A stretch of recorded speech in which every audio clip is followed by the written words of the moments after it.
An investigation now underway in Queens to try and figure out what led a 79-year-old man to walk into an NYPD precinct and pull out a local gun. Officers reacted quickly. They shot and killed that man. Was it suicide by cop, or did he intend to cause more harm? Here's Eyewitness News reporter Reagan Medjie.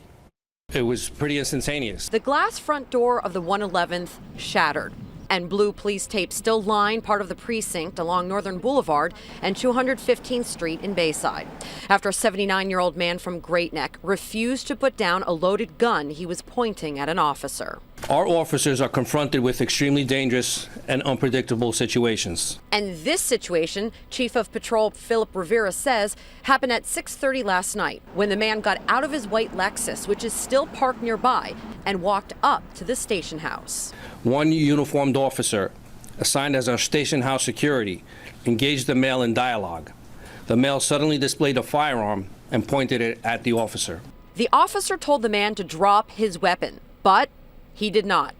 The officer radioed for assistance, and that's when other officers approached, also giving commands to put down the firearm. After the de-escalation techniques were unsuccessful, 4 officers discharged their firearms.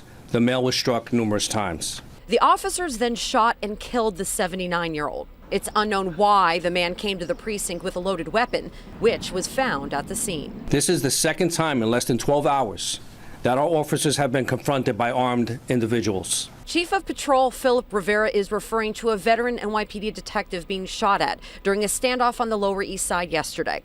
The officer was treated at the hospital and released. The suspect also shot. He is expected to survive. As for the 79-year-old gunman, he was reported missing from his home in Nassau County. His family says he was in poor mental health. In Bayside, Queens, Reagan Medjie, Channel 7, Eyewitness News.